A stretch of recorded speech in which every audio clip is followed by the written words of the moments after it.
So for my homeschool year of 2014-2015, I decided to do just a generic lesson planner. It is my first year of homeschooling, so I decided to keep it simple, keep it very plain for my first time. And I will show you the front of.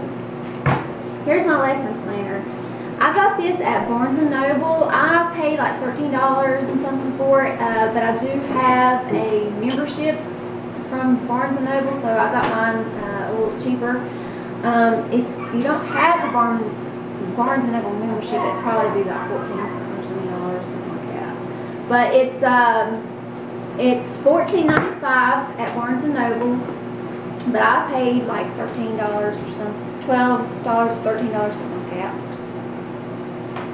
And this is really a lesson planner for teachers with like 30 some kids. Let me see, how many kids does this cover?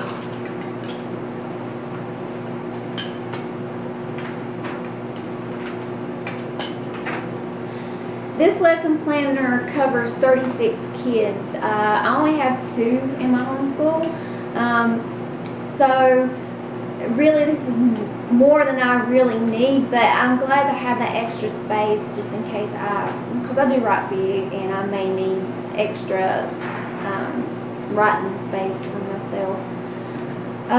So yeah, in the front you can put your name and your class. I'm not even going to bother. I probably would put 5th grade here because both my kids are going to be 5th grade. Inside of it you will see a folder, and again you can put your name, your grade, your school, your room, your phone number if you so choose to, but me doing my homeschool, I don't need to do none of that. So in this pocket I just have my school calendar, some information about my homeschooling here, and some, just some printouts that I have that I like to keep in there. So I'm going to turn the camera around and we're going to take a look inside here.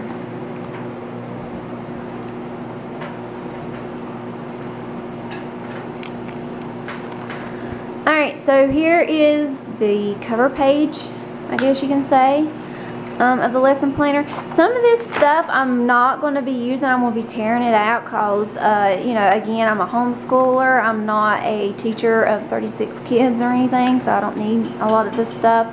Here's just the contents of the book. Just in case if you are a teacher, you might want to look at this. I'll go over it. And here it shows you how to use this book. It's got some helpful information about how to use each section. Again, here is some more helpful hints. And then it goes into a student roster. You can put the name of the student, the parent, the home, phone, and every address and all that great stuff that I'm not going to use, so I'm going to tear this out. Here are some seating charts. I'm thinking about keeping this in here to plan my homeschool room. We might want to change it up every year or so, so I might keep that in there just to see how our homeschool room looks. What I'll probably end up doing is just take a picture of my homeschool room and then put it in here, and just kind of keep a record of that. Birthdays I don't need, so I'll just leave that alone. And here you got a substitute teacher information. I won't use that either. And a class list. I might list the subjects that we're studying on here. Here's some tips for successful parent-teacher communications. I won't need that. Nor do I need the parent contacts and behavior records. And that goes all the way to the end of the tab. So I think it's one for each student, one little section for each student. And here is the lesson planner, and it does have little tabs built in here. Here is here's 4 calendar years. It goes all the way to 2016. And here is your year at a glance. One for each month of the year, which is great because my homeschool spans 11 months out of 12. So it's good to know that it does cover all my homeschool days. And here is the bulk of the lesson planner. Here's where you're going to record all your lesson plans for each day of the week. It is a weekly planner here. And my idea for this year at a glance is to kind of each month, at the beginning of each month, I'm going to put where we should be at, how far we should have gone, just to kind of keep me on track a bit. But I'm probably only going to be doing lesson plans maybe 4, maybe 5 weeks in advance. I'm not sure yet how I'm going to do it, but it's got enough weeks for over 200 days, and my school year is only going to be 196 days, so that's perfect. This is perfect. I'm glad it's just not a 36-week planner like a typical school year goes. Here's where you can keep your grades. I know some homeschool parents chooses not to keep grades, but my kids have requested that I do. They want progress reports and report cards.